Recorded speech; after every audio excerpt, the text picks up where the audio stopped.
Hello student, আশা করি ভালো আছো। জন্ম হলে মৃত্যু অবধারিত। একটি নির্দিষ্ট সময় পর সকল জীবই মৃত্যুবরণ করে। তুমি কি জানো জীবের মৃত্যুর পরও কেন জীবের অস্তিত্ব পৃথিবী থেকে বিলীন হয়ে যাচ্ছে না? জীবের মৃত্যুর পরও জীবের অস্তিত্ব বিলীন না হওয়ার প্রধান কারণ হচ্ছে প্রজনন। ব্যাকটেরিয়া থেকে শুরু করে মানুষ, সকল জীবই প্রজননের মাধ্যমে বংশধর সৃষ্টি করে তাদের অস্তিত্ব টিকিয়ে রাখে। এটি জীবের অন্যতম প্রধান বৈশিষ্ট্য। আজকের পর্বে আমরা প্রজনন সম্পর্কে জানব।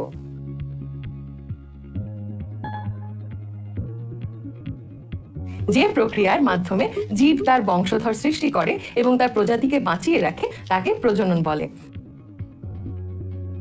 জীব দেহে অর্থাৎ উদ্ভিদ ও প্রাণীতে আমরা সাধারণত যৌন এবং অযৌন প্রজনন দেখতে পাই।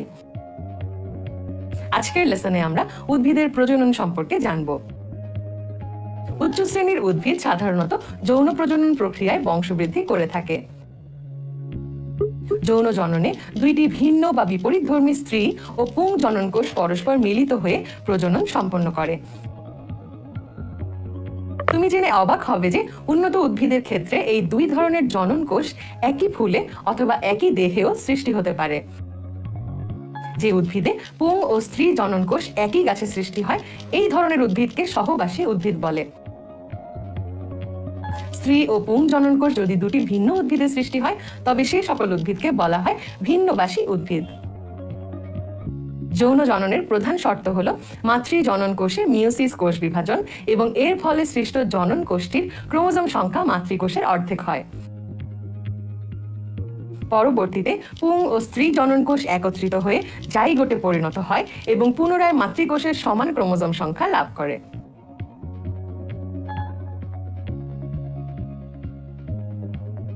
উদ্ভিদ প্রজননের প্রধান অঙ্গ হলো ফুল। একটি আদর্শ ফুলের চিত্র থেকে আমরা এর 5টি স্তবক দেখতে পাই। স্তবকগুলোর মধ্যে রয়েছে পুষ্পাক্ষ, বৃতি, দলমণ্ডল, পুংস্তবক, স্ত্রীস্তবক ও পুষ্পবৃন্ত। পুংস্তবক এবং স্ত্রীস্তবকের উপস্থিতি ও অনুপস্থিতির উপর ভিত্তি করে ফুলকে আবার 3 ভাগে ভাগ করা যায়। একলিঙ্গ কথাটি শুনেই বুঝতে পারছো, এতে পুং বা স্ত্রী এই দুইটি স্তবকের যে কোনো একটি উপস্থিত থাকবে।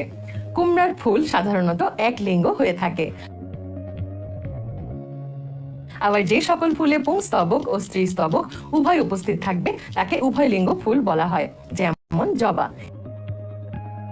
এছাড়াও কিছু ফুল রয়েছে যাতে পুং এবং স্ত্রীস্তবকের কোনটিই থাকে না, এদের ক্লিব ফুল বলা হয়, যেমন সূর্যমুখী। এখন চলো ফুলের বিভিন্ন অংশের সাথে পরিচিত হয়ে আসি।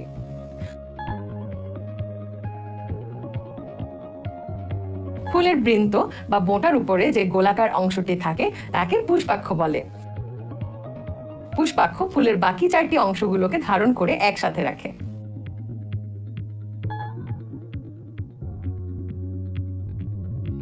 ফুলের বাইরের স্তবককে বৃতি বলে। বৃতি সাধারণত সবুজ রঙের হয়। সাধারণত ফুলে 2 ধরনের বৃতি দেখা যায়, যুক্ত বৃতি এবং বিযুক্ত বৃতি।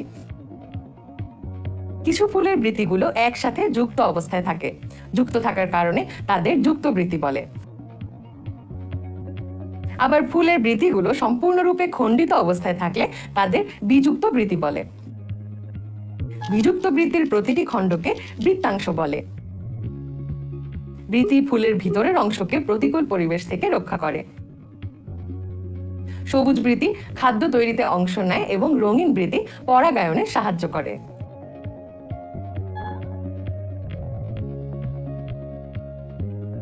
বৃতির পরের রঙিন স্তবকটি দলমণ্ডল, এদের আমরা পাপড়ি বলি। কোন ফুলের পাপড়ি যুক্ত অবস্থায় থাকলে তাদের যুক্ত দল বলা হয়, যেমন ধুতরা ফুলের পাপড়ি। ফুলের পাপড়িগুলো যদি আলাদা আলাদা থাকে তাহলে তাকে বিযুক্ত দল বলা হয়, যেমন জবা ফুলের পাপড়ি। দলমণ্ডল ফুলের ভিতরের অংশকে রোদ বৃষ্টি থেকে রক্ষা করে। এছাড়া পোকামাকড়কে আকৃষ্ট করে ফুলের পরাগায়নে ভূমিকা রাখে।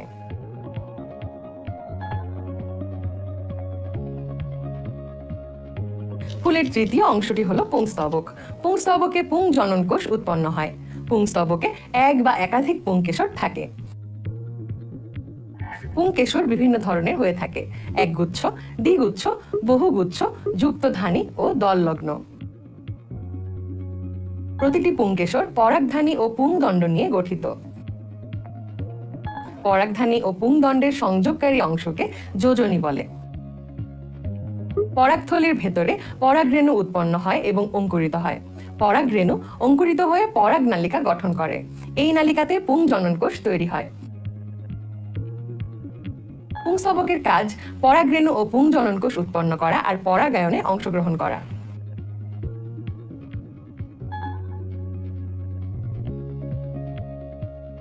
ফুলের কেন্দ্রে অবস্থিত স্তবকটি হলো স্ত্রীস্তবক। স্ত্রীস্তবকে এক বা একাধিক গর্ভপত্র থাকে। গর্ভপত্রের তিনটি অংশ: গর্ভমুণ্ড, গর্ভদণ্ড এবং গর্ভাশয়। যখন গর্ভাশয়ে একের অধিক গর্ভপত্র একে অপরের সাথে সম্পূর্ণভাবে যুক্ত অবস্থায় থাকে তখন তাকে যুক্ত গর্ভপত্রী বলে। আর যদি গর্ভপত্রগুলো আলাদা আলাদা থাকে তবে তাকে বিযুক্ত গর্ভপত্রী বলে। গর্ভাশয়ে এক বা অধিক ডিম্বক বিশেষভাবে সজ্জিত থাকে। এই ডিম্বকগুলোর মধ্যেই ডিম্বাণু উৎপন্ন হয়। ডিম্বাণু তৈরি ও সংরক্ষণ এবং পরাগায়নে অংশগ্রহণ করাই স্ত্রীস্তবকের কাজ।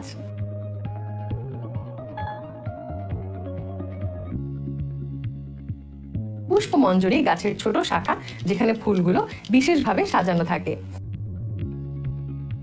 যে শাখায় ফুলগুলো সাজানো থাকে তাকে মঞ্জরি দণ্ড বলে। শাখার বৃদ্ধির উপর ভিত্তি করে পুষ্পমঞ্জরি দুই প্রকার: অনিয়ত পুষ্পমঞ্জরি এবং নিয়ত পুষ্পমঞ্জরি। আজকের পর্বে জীবের প্রজনন, উদ্ভিদ প্রজননের প্রধান অঙ্গ ফুল ও এর বিভিন্ন অংশ সম্পর্কে জানলে। আগামী পর্বে আমরা উদ্ভিদের পরাগায়ন নিয়ে আলোচনা করব। সেই পর্যন্ত ভালো থেকো। গত পর্বে আমরা উদ্ভিদের প্রজনন সম্পর্কে জেনেছিলাম। আজকের পর্বে আমরা জানব উদ্ভিদের পরাগায়ন সম্পর্কে। মৌমাছিকে আমরা সকলেই ফুলের মধু খেতে দেখেছি। মৌমাছি একটি ফুলের মধু সংগ্রহ করে আবার অন্য ফুলে গিয়ে বসে। এই সময় মৌমাছির গায়ে লেগে যাওয়া প্রথম ফুলের পরাগরেণু একই ফুলের গর্ভমুণ্ডে অথবা অন্য ফুলে গিয়ে বসলে তা সেই ফুলের গর্ভমুণ্ডে স্থানান্তরিত হয়, আর এভাবেই পরাগায়ন হয়। তাহলে বুঝতেই পারছো, পরাগধানী থেকে পরাগরেণু স্থানান্তরিত হয়ে ফুলের গর্ভমুণ্ডে পতিত হওয়াকেই পরাগায়ন বলে। পরাগায়ন দু প্রকার: স্বপরাগায়ন ও পরপরাগায়ন। একটি ফুলের পরাগরেণু যখন সেই ফুলের গর্ভমুণ্ডে অথবা একই গাছের অন্য একটি ফুলের গর্ভমুণ্ডে স্থানান্তরিত হয় তখন তাকে স্বপরাগায়ন বলা হয়।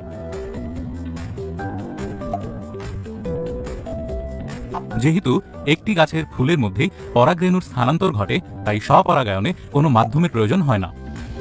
এক্ষেত্রে পরাগরেণুর অপচয়ও কম হয়। এছাড়া স্বপরাগায়নের মাধ্যমে একটি প্রজাতি তার নিজস্ব গুণাগুণ ধরে রাখতে পারে এবং উদ্ভিদের চরিত্রগত বিশুদ্ধতা বজায় থাকে। স্বপরাগায়নের ফলে নতুন প্রজন্মের উদ্ভিদে নতুন কোনো বৈশিষ্ট্যের সৃষ্টি হয় না, কম জীবনী শক্তি সম্পন্ন বীজ উৎপন্ন হয়। এছাড়া উদ্ভিদের অভিযোজন ক্ষমতা কমে যাওয়ায় উদ্ভিদ বিলুপ্তির দিকে এগিয়ে যায়। পরপরাগায়নে সাধারণত পরাগরেণু কোনো মাধ্যম যেমন বাতাস বা কীট পতঙ্গের সহায়তায় ভিন্ন উদ্ভিদের ফুলে প্রবেশ করে। পরপরাগায়নের ফলে উদ্ভিদের নতুন চরিত্রের আগমন ঘটে, ফলে নতুন প্রজাতির সৃষ্টি হয়। নতুন প্রজন্মের উদ্ভিদের বীজ অধিক জীবনী শক্তি সম্পন্ন হয়, যা বীজের অঙ্কুরোদ্গমের হার বৃদ্ধি করে। সেই সাথে উৎপন্ন বীজ নতুন গুণ সম্পন্ন হয়।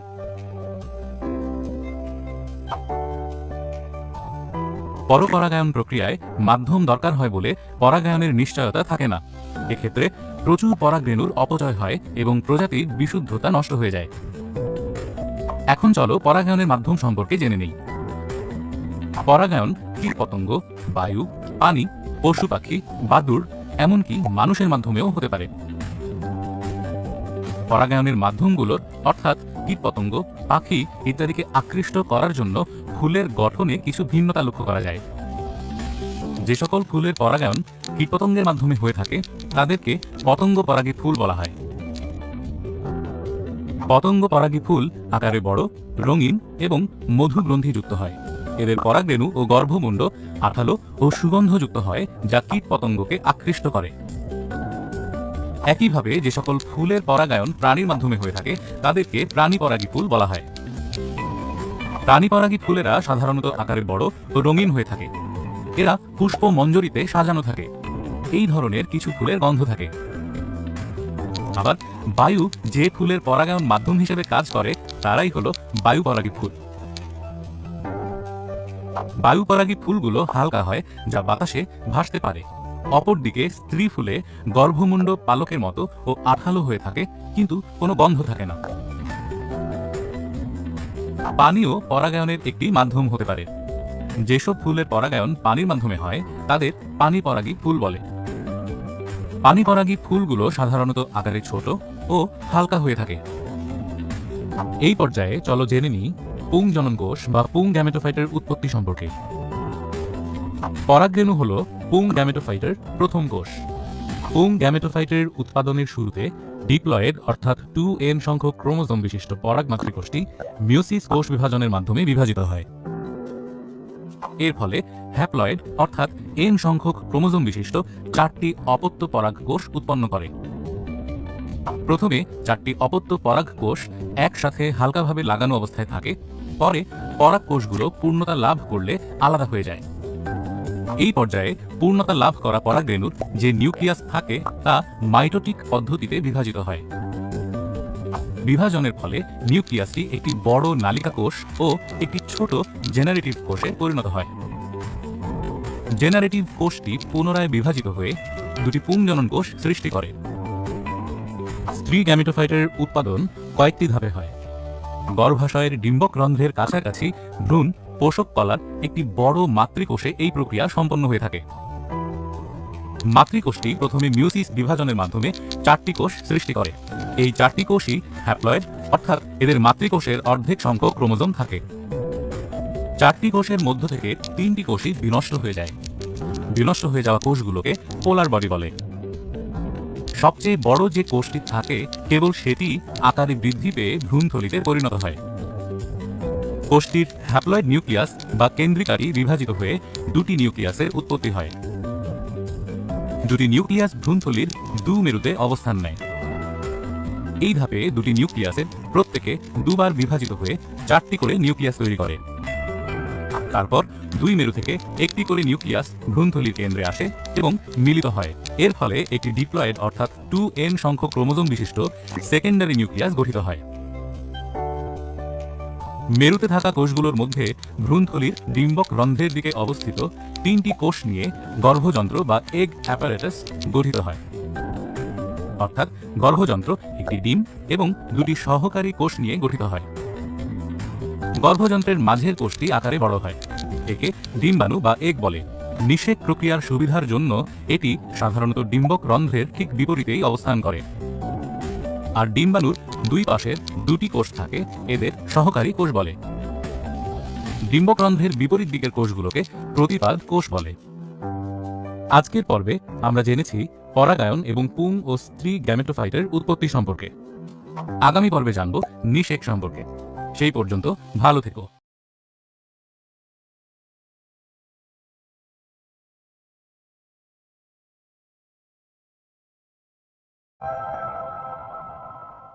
গত পর্বে কি নিয়ে আলোচনা করেছিলাম মনে আছে তো? গত পর্বে আমরা উদ্ভিদের পরাগায়ন, এর প্রকারভেদ ও মাধ্যম সম্পর্কে জেনেছিলাম। আজকের পর্বে আমরা জানবো উদ্ভিদের নিষেক সম্পর্কে। নিষেক কি তা নিয়ে তোমার মনে নিশ্চয়ই কৌতূহল জেগেছে। চলো শুরুতেই তোমার এই কৌতূহল দূর করি। শুক্রাণু ও ডিম্বাণুর মিলনের ফলে জাইগোট উৎপন্ন হওয়াকে নিষেক বলা হয়। নিষেকের প্রক্রিয়া সম্পর্কে বিস্তারিত জানার আগে চলো একটি ডিম্বকের বিভিন্ন অংশের সাথে পরিচিত হয়ে আসি। ডিম্বকে যে বোটার মতো অংশ থাকে তাকে ডিম্বক নাড়ি বলে। এই বোটার মাধ্যমে ডিম্বক অমরা বা প্লাসেন্টার সাথে সংযুক্ত থাকে। ডিম্বকের যে অংশের সাথে ডিম্বক নাড়ি সংযুক্ত থাকে তাকে ডিম্বক নাভি বলে। ডিম্বকের অগ্রপ্রান্তে ত্বকের খোলা অংশটি হলো ডিম্বক রন্ধ্র। ডিম্বাণুর চারিপাশের 2 স্তর বিশিষ্ট আবরণীকে ডিম্বত্বক বলে। বাইরের দিকের আবরণটিকে বহিত্বক এবং ভেতরের আবরণটিকে বলে অন্তত্বক। ডিম্বকের গোড়ার অংশ যেখান থেকে ত্বকের সূচনা হয় তাকে ডিম্বক মূল বলে। ত্বক দিয়ে ঘেরা প্রধান যে টিস্যু তাকেই নিউসেলাস বা ভ্রূণ পোষক টিস্যু বলা হয়ে থাকে। নিউসেলাসের ভেতরের থলির মতো অংশকে বলে ভ্রূণথলি। এই ভ্রূণথলি আবার তিনটি অংশ নিয়ে গঠিত: গর্ভযন্ত্র, প্রতিপাদ কোষ, সেকেন্ডারি নিউক্লিয়াস। একটি ভ্রূণথলিতে সাধারণত 8টি কোষ থাকে। ডিম্বকের ভেতরে ভ্রূণথলিতে নিষেকের পুরো প্রক্রিয়া সম্পন্ন হয়। চলো এখন জেনে নেই নিষেক প্রক্রিয়া কিভাবে ঘটে। বীজ ও ফল উৎপাদনের পূর্ব শর্ত হলো পরাগায়ন। এই পরাগায়নের ফলে পরাগরেণু ফুলের গর্ভমুণ্ডের উপর পতিত হয়। সেখানেই পরাগরেণু গর্ভমুণ্ডের তরল পদার্থ শোষণ করে অঙ্কুরিত হয়। তরল পদার্থ শোষণের ফলে পরাগরেণুর নালিকা কোষটি স্ফীত ও বৃদ্ধিপ্রাপ্ত হয়। পরাগনালিকা গর্ভমুণ্ড ভেদ করে গর্ভদণ্ডের মধ্য দিয়ে গর্ভাশয়ের দিকে অগ্রসর হয়। বৃদ্ধিপ্রাপ্ত পরাগনালিকাটি ক্রমশ বৃদ্ধি পেয়ে গর্ভাশয়ের ভ্রূণথলির কাছাকাছি পৌঁছায় এবং এরপর পরাগনালিকাটি ভ্রূণথলিতে প্রবেশ করে। ভ্রূণথলিতে প্রবেশের পর পরাগনালিকার অগ্রভাগ ফেটে যায় এবং পুংজনন কোষ দুইটি ভ্রূণথলিতে মুক্ত হয়। দুইটি পুংজনন কোষের একটি ভ্রূণথলিতে থাকা ডিম্বাণুর সাথে মিলিত হয়ে জাইগোট গঠন করে এবং নিষেক সম্পন্ন হয়।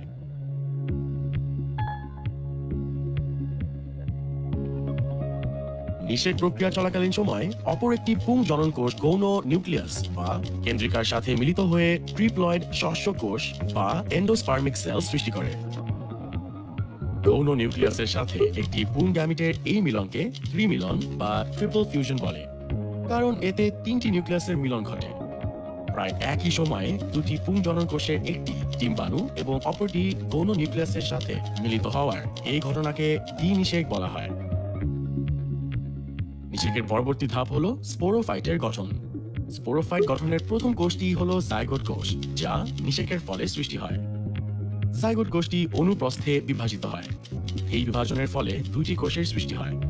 জাইগোট কোষ থেকে উৎপন্ন কেন্দ্রের দিকে অবস্থানকারী কোষটিকে এপিক্যাল কোষ বলা হয়। এপিক্যাল কোষে বিভাজন চলতে থাকে এবং এর ফলে এপিক্যাল কোষটি ভ্রূণে পরিণত হয়। আবার জাইগোট কোষ থেকে উৎপন্ন দুইটি কোষের একটি ডিম্বক রন্ধ্রের দিকে অবস্থান করে। ডিম্বক রন্ধ্রের দিকে যে কোষটির অবস্থান তাকে ভিত্তি কোষ বলা হয়। কোষগুলোর বারবার বিভাজনের ফলে প্রথমে ভ্রূণের ধারক এবং ক্রমশ বীজপত্র, ভ্রূণমূল এবং ভ্রূণকাণ্ডে পরিণত হয়। দ্বিনিষেকের ফলে যে ট্রিপ্লয়েড কোষ সৃষ্টি হয়েছিল তা শস্য টিস্যু গঠন করে। শস্য কোষগুলো ট্রিপ্লয়েড হয়, অর্থাৎ এদের নিউক্লিয়াস বা কেন্দ্রিকায় 3n সংখ্যক ক্রোমোসোম থাকে। ডিম্বকটি পরিণত হয়ে শস্য ও ভ্রূণ সহ বীজে পরিণত হয়। এই বীজ অঙ্কুরিত হয়ে পূর্ণাঙ্গ স্পোরোফাইট সৃষ্টি করে। স্ক্রিন পজ করে সপুষ্পক উদ্ভিদের জীবন চক্র দেখে নেওয়া যাক এবার। খেয়াল করলেই দেখতে পাবে সপুষ্পক উদ্ভিদের জীবন চক্র স্পোরোফাইট এবং গ্যামেটোফাইট পর্যায়ে বিভক্ত। এই পর্যায় দুটি উদ্ভিদের জীবন চক্রে চক্রাকারে চলতে থাকে।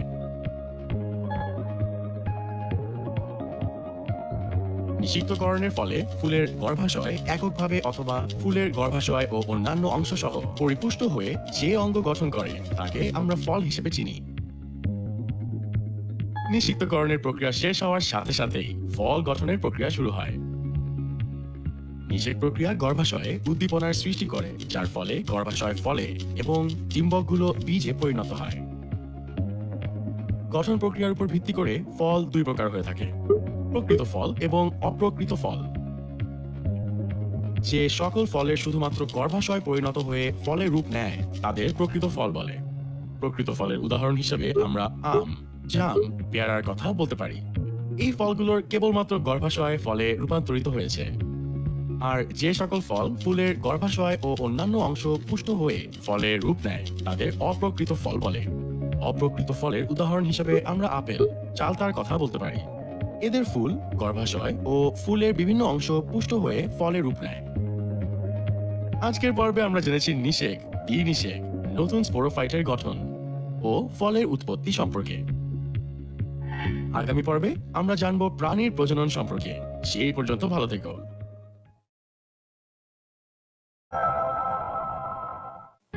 গত পর্বে আমরা উদ্ভিদের নিষেক সম্পর্কে জেনেছিলাম। উদ্ভিদ যেমন প্রজননের মাধ্যমে তার বংশবিস্তার ও প্রজাতির অস্তিত্ব রক্ষা করে, ঠিক তেমনি প্রাণীরাও প্রজননের মাধ্যমে তার বংশবিস্তার ও প্রজাতির অস্তিত্ব রক্ষা করে। আজকের পর্বে আমরা প্রাণীর প্রজনন কিভাবে সম্পন্ন হয় সেই সম্পর্কে জানব। তোমার নিশ্চয়ই জানতে ইচ্ছা করছে প্রাণীর প্রজনন কি উদ্ভিদের প্রজননের মতো কিনা। চলো তাহলে তোমার এই কৌতূহল দূর করি। প্রাণী জগতে যৌন ও অযৌন এই দুই ধরনের প্রজনন দেখা যায়। যে প্রক্রিয়ায় দুইটি বিপরীত লিঙ্গের প্রাণী দেহে পুং ও স্ত্রী জনন কোষ সৃষ্টি করে নিষেকের মাধ্যমে সন্তান উৎপাদন করে থাকে তাকে যৌন প্রজনন বলে। উচ্চ শ্রেণীর প্রাণী যেমন খরগোশ, গরু, মানুষ ইত্যাদি প্রাণীতে যৌন প্রজনন দেখা যায়। মুকুলোদ্গম, বিভাজন, খণ্ডায়ন ইত্যাদি পদ্ধতিতে যে প্রজনন সম্পন্ন হয় তাকে অযৌন প্রজনন বলে। স্টারফিশ, হাইড্রার মতো নিম্ন শ্রেণীর প্রাণীতে সাধারণত অযৌন প্রজনন প্রক্রিয়ায় বংশবৃদ্ধি করে। যৌন প্রজননের জন্য অত্যন্ত প্রয়োজনীয় ধাপ হল নিষেক, যা প্রাণীর প্রজননের পূর্ব শর্ত। একই প্রজাতির পুং জননকোষ বা শুক্রাণু ও স্ত্রী জননকোষ বা ডিম্বাণুর মিলনকে নিষেক বলে। স্ত্রী ও পুরুষের যৌন মিলনের সময় পুরুষের শুক্রাণু স্ত্রী প্রজনন অঙ্গে প্রবেশ করে। শুক্রাণুগুলো সচল হয়, তাই এরা সক্রিয়ভাবে ডিম্বাণুতে প্রবেশ করে। শুক্রাণুটি তার লেজ বাইরে রেখে শুধুমাত্র নিউক্লিয়াসটি ডিম্বাণুতে প্রবেশ করায় এবং এর সাথে ডিম্বাণুর নিউক্লিয়াসের মিলনের ফলে জাইগোট গঠিত হয়। ডিম্বাণু ও শুক্রাণু উভয়ই হ্যাপ্লয়েড, অর্থাৎ উভয়ের নিউক্লিয়াসে এন সংখ্যক বা এক প্রস্থ ক্রোমোজোম থাকে। এক প্রস্থ ক্রোমোজোম বলতে প্রধানত প্রতিটি ক্রোমোজোমের একটি মাত্র কপি থাকাকে বোঝায়। নিষেকের ফলে দুইটি হ্যাপ্লয়েড নিউক্লিয়াসের এন সংখ্যক ক্রোমোজোম মিলিত হয়ে ডিপ্লয়েড 2n সংখ্যক ক্রোমোজোম বিশিষ্ট জাইগোট নিউক্লিয়াসে পরিণত হয়। নিষেক সম্পন্ন হওয়ার কিছু শর্ত রয়েছে। স্ত্রী ও পুং জননকোষ দুটো একই প্রজাতির হতে হবে। জননকোষ দুটির উভয়ই পরিণত হতে হবে। একটি ডিম্বাণু একবার নিষিক্ত হলে তাকে আর পুনরায় নিষিক্ত করা যায় না। নিষেক দুই প্রকার হয়ে থাকে, বহির্নিষেক ও অন্তর্নিষেক। বহির্নিষেক প্রক্রিয়ায় নিষেক প্রাণীর জননাঙ্গে না ঘটে, দেহের বাইরে ঘটে। বহির্নিষেক সাধারণত পানিতে বাস করা প্রাণী যেমন মাছ, ব্যাঙ এদের মধ্যে হয়ে থাকে।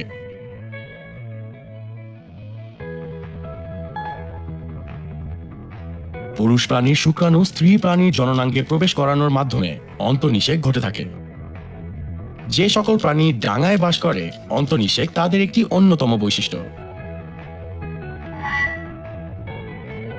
নিষেকের ফলে দুইটি হ্যাপ্লয়েড ক্রোমোজোম বিশিষ্ট কোষ মিলিত হয়ে পুনরায় ভ্রূণের ডিপ্লয়েড ক্রোমোজোম সংখ্যা লাভ করে। ডিম্বাণুকে পরিস্ফুটনের জন্য সক্রিয় করে তোলে নিষেক। সন্তান উৎপাদনের মাধ্যমে বংশবিস্তার এবং বংশরক্ষা হয় নিষেকের মাধ্যমে। নিষেকের ফলে পিতামাতার বৈশিষ্ট্য ক্রোমোজোমের মাধ্যমে সন্তানে স্থানান্তরিত হয়। এছাড়া ভ্রূণের লিঙ্গ নির্ধারণ করে এক লিঙ্গ বিশিষ্ট প্রাণী সৃষ্টি করে। মানুষের প্রজনন কয়েকটি ধাপে হয়ে থাকে।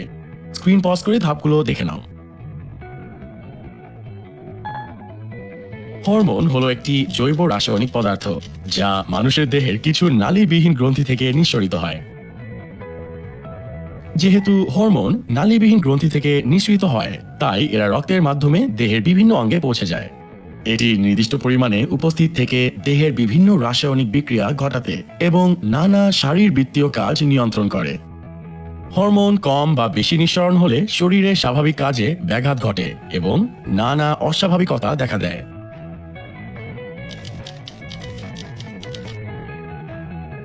আমাদের দেহে কিছু গ্রন্থি আছে যেগুলো প্রজনন সংক্রান্ত হরমোন নিঃসরণ করে, যেমন পিটুইটারি গ্রন্থি, থাইরয়েড গ্রন্থি, অ্যাড্রেনাল গ্রন্থি ইত্যাদি।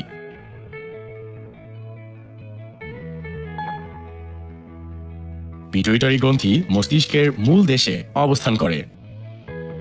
পিটুইটারি গ্রন্থি থেকে বৃদ্ধি উদ্দীপক হরমোন ও উৎপাদক হরমোন নিঃসরণ হয়।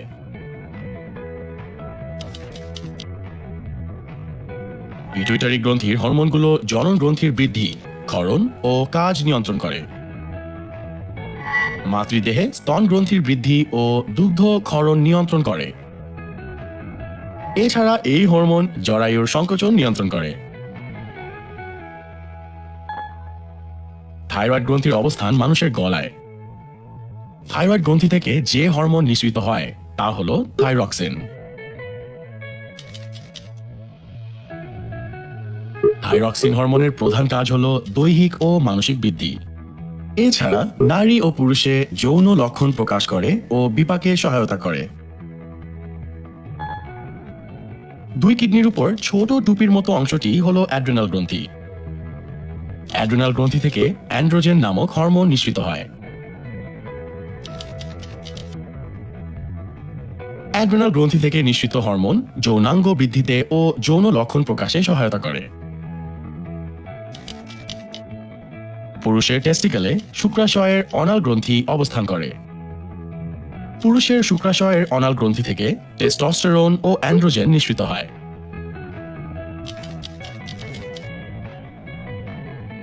অনাল গ্রন্থি হরমোন শুক্রাণু উৎপাদন হওয়ার প্রক্রিয়ায় সাহায্য করে। ছেলেদের দাড়ি গোঁফ গজানো, গলার স্বরের পরিবর্তন করে যৌন লক্ষণ প্রকাশ করে। এছাড়া নারীদের ডিম্বাশয়ে আরেক ধরনের অনাল গ্রন্থি দেখা যায়, একে ডিম্বাশয়ের অনাল গ্রন্থি বলে।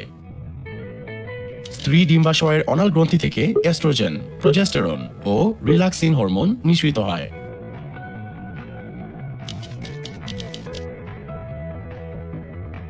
ডিম্বাশয়ের অনাল গ্রন্থির হরমোনগুলো মেয়েদের মধ্যে নারী সুলভ লক্ষণ সৃষ্টি করে থাকে। পরিণত স্ত্রীতে ঋতুচক্র নিয়ন্ত্রণ করে। এই হরমোন নারীর গর্ভাবস্থায় জরায়ু, ভ্রূণ ও অমরা বৃদ্ধিতে সহায়তা করে এবং সেই সাথে বিশেষভাবে ডিম্বাণু উৎপাদনে সহায়তা করে।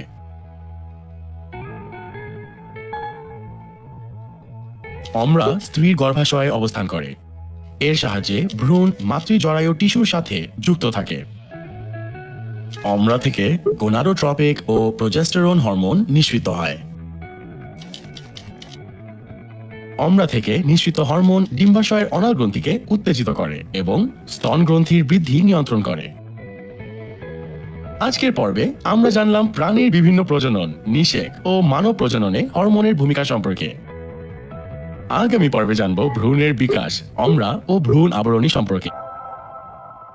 গত পর্বে তুমি প্রাণীর প্রজনন ও এর সাথে সম্পর্কিত নানা প্রয়োজনীয় বিষয় সম্পর্কে জেনেছ। আজকের পর্বে জানবে ভ্রূণের বিকাশ, অমরা ও ভ্রূণ আবরণী সম্পর্কে। নিষেকের পর থেকে ভ্রূণের বিকাশ শুরু হয়। ভ্রূণের এই বিকাশ ৩৮ থেকে ৪০ সপ্তাহ ধরে চলতে থাকে। চলো ভ্রূণের বিকাশ কিভাবে ঘটে তা জেনে নেই। পরিণত শুক্রাণু ও ডিম্বাণু মিলিত হয়ে নিষেক সম্পন্ন করে। নিষেকের পর ডিম্বাণুটি ধীরে ধীরে ডিম্বনালী বেয়ে জরায়ুর দিকে অগ্রসর হতে থাকে। এই যাত্রা চলাকালীন সময়ে নিষেকের প্রায় ৩৬ ঘন্টা পর নিষিক্ত ডিম্বাণুর প্রথম কোষ বিভাজন ঘটে। প্রথম কোষ বিভাজনের পর থেকে নিষিক্ত ডিম্বাণুতে এই কোষ বিভাজন চলতে থাকে। নিষেকের ৭২ ঘন্টা পর কোষ বিভাজিত হয়ে ১৬ কোষ বিশিষ্ট একটি গঠন লাভ করে। পরবর্তীতে এই ১৬ কোষ বিশিষ্ট গঠনটি একটি বলের আকার ধারণ করে, একে মরুলা বলে। এই পর্যায়ে ভ্রূণটি ডিম্বনালী থেকে জরায়ুতে পৌঁছায়। পরবর্তী পর্যায়ে মরুলা দশার কোষগুলো এক প্রান্তে সরে যায় এবং মাঝে ব্লাস্টোসিল নামক এক তরল পূর্ণ গহ্বর সৃষ্টি হয়। ভ্রূণের এই দশাকে ব্লাস্টোসিস্ট বলে। এর পরের ধাপে ভ্রূণটি জরায়ুর প্রাচীরের কাছে যায় এবং প্রাচীরের সবচেয়ে ভেতরের স্তর এন্ডোমেট্রিয়ামের সাথে সংযুক্ত হয়। জরায়ুর প্রাচীরে ভ্রূণের এই সংযুক্তিকে ভ্রূণ সংস্থাপন বা গর্ভধারণ বলে। ৪ সপ্তাহ পর ভ্রূণথলিটি তরলে ভাসতে থাকে। এ সময়ের মধ্যে ভ্রূণে হৃদস্পন্দন ও মস্তিষ্কের গঠন শুরু হয়। পরের সপ্তাহে অর্থাৎ ৫ম সপ্তাহেও ভ্রূণের বৃদ্ধি চলমান থাকে। বৃদ্ধির এই পর্যায়ে হাত ও পায়ের গঠনের মুকুলের মতো অঙ্গাণুর সৃষ্টি হয়। ভ্রূণের বয়স যখন ৮ সপ্তাহ হয় তখন একে ফিটাস বলে। এই সময় অঙ্গাণুগুলো ছোট আকারে হাত পায়ের আকার ধারণ করে। ২৮ সপ্তাহ পর ফিটাস পূর্ণতা লাভ করে। এই সময় ভ্রূণের দৈহিক বৃদ্ধি ঘটতে থাকে। সর্বশেষ 38 সপ্তাহে ভ্রূণের আকার অপেক্ষাকৃতভাবে বড় হয়। এই সময় জরায়ুর ভিতর ফিটাসের মাথা জরায়ুর মুখের দিকে ঘুরে যায়। তখন থেকে শিশু ভূমিষ্ঠ হওয়ার প্রক্রিয়া শুরু হয়। এর মধ্যবর্তী সময়ে গর্ভবতী মায়ের অগ্র পিটুইটারি ও অমরা থেকে দুইটি হরমোন নিঃসরণ শুরু হয়। 40 সপ্তাহে এসে এই হরমোন দুইটি সক্রিয় হয়ে ওঠে। হরমোনগুলো প্রসবের সময় নির্দিষ্ট দূরত্বে জরায়ুর সংকোচন ঘটায়। এই সংকোচনের ফলে ব্যথা বেদনার সৃষ্টি হয়। জরায়ুর সংকোচনের ফলে যে ক্রমবর্ধমান যে বেদনা সৃষ্টি হয় একে প্রসব বেদনা বা লেবার পেইন বলে। প্রসব বেদনা কোমরের দুই পাশ থেকে শুরু হয়ে আস্তে আস্তে নিচের দিকে নামতে থাকে। সময়ের সাথে সাথে এই ব্যথার স্থায়িত্ব ও তীব্রতা বাড়তে থাকে। আমরা সাধারণ যেসব ব্যথানাশক ঔষধ ব্যবহার করি এই ব্যথা তাতে কমে না। ব্যথার বাড়ার সাথে সাথে জরায়ুর সংকোচন ঘটে ও সার্ভিক্স বা জরায়ু মুখের প্রসারণ করতে থাকে।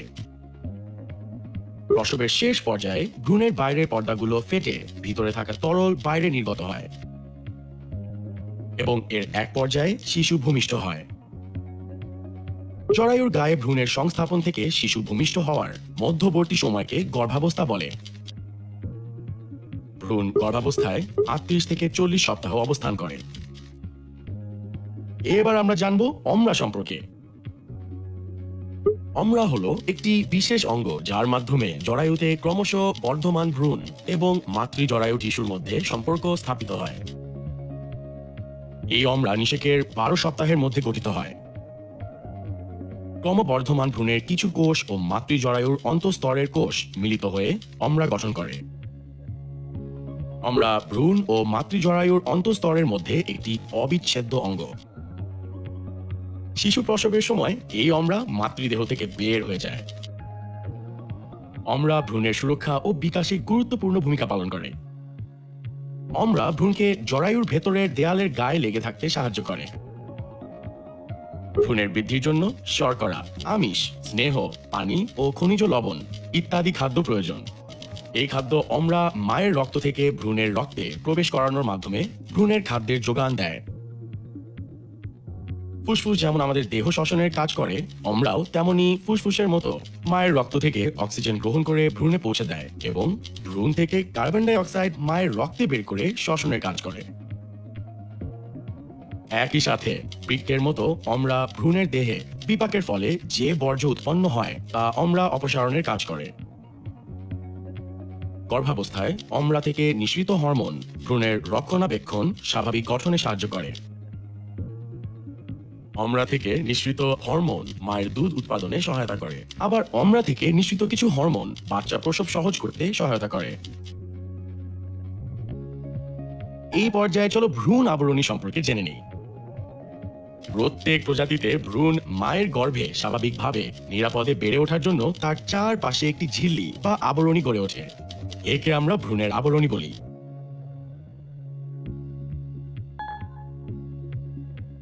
ভ্রূণ আবরণী ভ্রূণের সহজ স্বাভাবিক ও নিরাপদ বিকাশ নিশ্চিত করে। এটি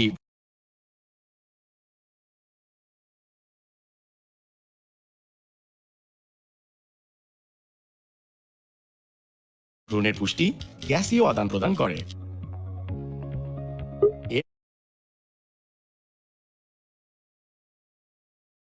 এছাড়া ভ্রূণ আবরণীর আরো কিছু কাজ রয়েছে, স্ক্রিন পজ করে তা দেখে নাও। আজকের পর্বে আমরা ভ্রূণের বিকাশ, অমরা এবং ভ্রূণ আবরণী সম্পর্কে জেনেছি। আগামী পর্বে আমরা জানবো প্রজনন সংক্রান্ত রোগ সম্পর্কে। হ্যালো স্টুডেন্ট, আশা করি ভালো আছো। গত পর্বে আমরা আলোচনা করেছিলাম প্রাণীর প্রজননে ভ্রূণের বিকাশ, অমরা ও ভ্রূণ আবরণী সম্পর্কে। এইডস এর নাম নিশ্চয়ই শুনে থাকবে। এটি বর্তমান বিশ্বে একটি মারাত্মক প্রাণঘাতী ব্যাধি। আজকের পর্বে আমরা এই এইডস রোগ সম্পর্কে জানব। এইডস এর পূর্ণরূপ অ্যাকোয়ার্ড ইমিউন ডিফিসিয়েন্সি সিনড্রোম। জাতিসংঘের একটি সংস্থা ইউনিএইডস এর এক পরিসংখ্যানে দেখা গেছে বর্তমান বিশ্বের প্রায় 2,30,00,000-এর বেশি লোক এইডসে আক্রান্ত। আক্রান্তদের মধ্যে প্রায় 40% হলো নারী। বিশ্ব স্বাস্থ্য সংস্থার তথ্য থেকে আমরা জানতে পারি বিশ্বের 164টি দেশে এইডস এর বিস্তার ঘটেছে। এই রোগ মূলত এইচআইভি নামক এক প্রকার ভাইরাসের আক্রমণে হয়। এইচআইভি এর পূর্ণরূপ হিউম্যান ইমিউন ডিফিসিয়েন্সি ভাইরাস। এখন চলো এইচআইভি ভাইরাসের গঠন সম্পর্কে জেনে আসি। এইচআইভি একটি আরএনএ ভাইরাস। এর কেন্দ্রে দুটি আরএনএ সূত্র ও রিভার্স ট্রান্সক্রিপ্টেজ থাকে। এই ভাইরাসটির আকার একটি গোল বলের মতো। এর চারপাশে ফসফোলিপিডের দুটি স্তর দ্বারা আবৃত থাকে। এর গায়ে কাটার মতো অংশগুলো দুই ধরনের গ্লাইকোপ্রোটিন GP120 ও GP41 দ্বারা গঠিত। ভিতরের এনভেলপটি ক্যাপসিড নামক প্রোটিন দিয়ে গঠিত। চলো এই পর্যায়ে এইচআইভি কিভাবে মানুষের দেহকে আক্রান্ত করে তা জেনে নেই।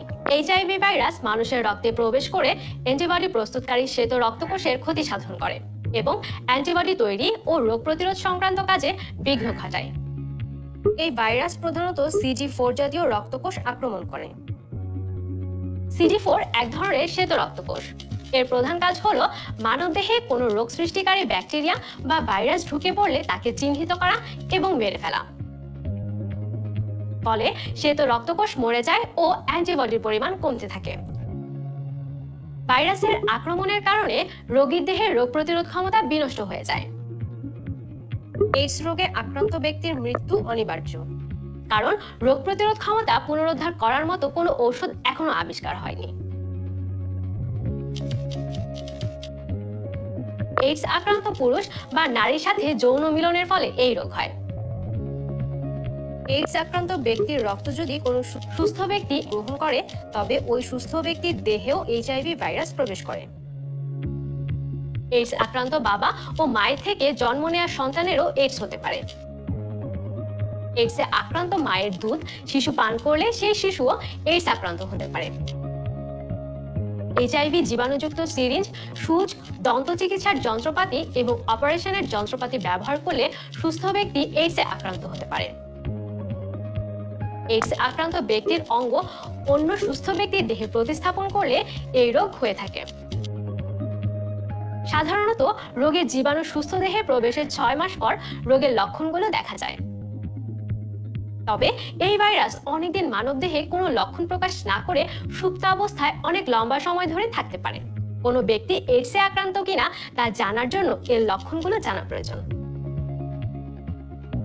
এইডসে আক্রান্ত রোগীর ওজন অতি দ্রুত কমতে থাকে। 1 মাসের বেশি সময় ধরে রোগীর একটানা জ্বর অথবা জ্বর জ্বর ভাব ও পাতলা পায়খানা হয়। অনেকদিন ধরে শুকনো কাশি হয়।